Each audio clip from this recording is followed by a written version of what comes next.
I ask unanimous consent that the Senate Foreign Relations Committee be discharged from further consideration of SRES 150 and the Senate proceed to its immediate consideration. Without objection. The clerk will report. Senate Resolution 150, expressing the sense of the Senate that it is the policy of the United States to commemorate the Armenian genocide through official recognition and remembrance.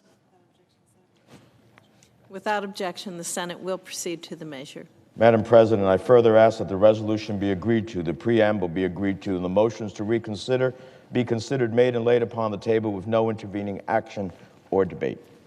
Without objection. Madam President. The senator from New Jersey. Thank you, Madam President.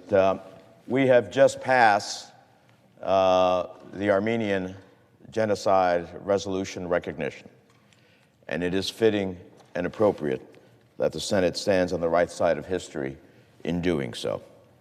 It commemorates the truth of the Armenian genocide. On Monday, we commemorated the International Day of Commemoration and Dignity of the victims of the crime of genocide and of the prevention of this crime. The UN General Assembly established this day of remembrance to commemorate and honor the victims of genocide and to highlight efforts to combat and prevent genocide. Passing this resolution is a fitting tribute to this day of remembrance.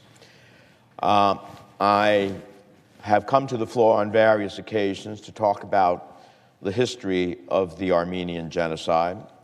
An Armenian priest, Krikoros Balakian, recorded some of the massacres of innocent Armenians.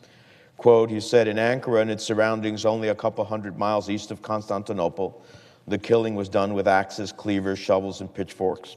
It was like a slaughterhouse. Armenians were hacked to pieces. Infants were dashed on rocks before the eyes of their mothers. It was indescribable horror.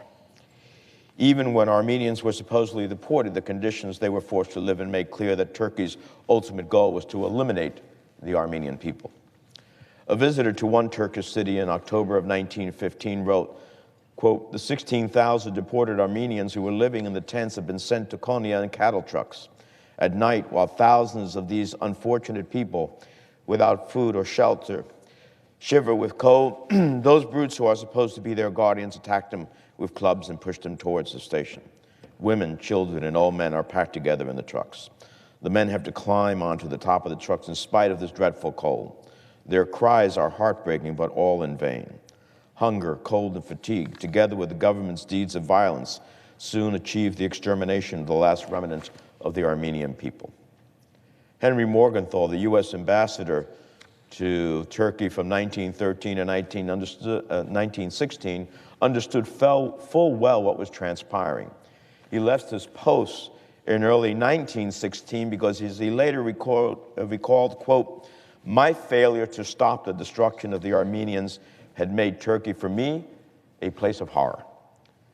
Madam President, American diplomats like Henry Morgenthau were on the ground in Turkey, and they made heroic efforts to help the Armenian people. But here in Washington at the time, no one did anything in the face of this heinous crime.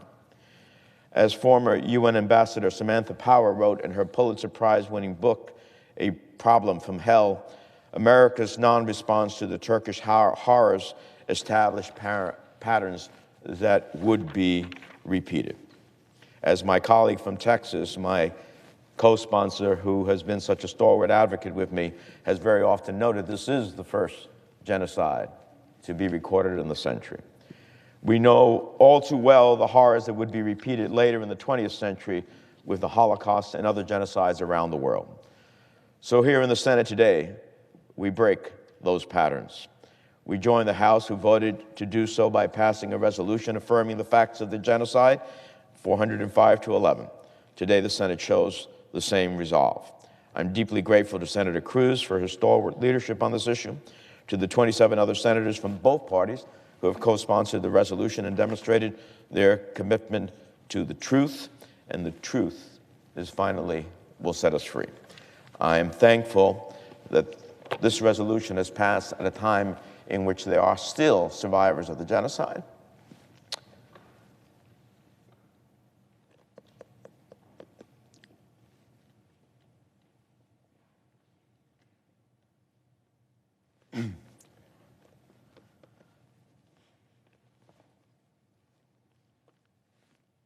We'll be able to see that the Senate acknowledges what they went through.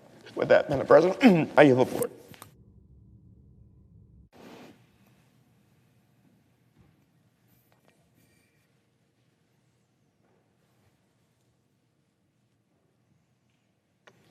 Madam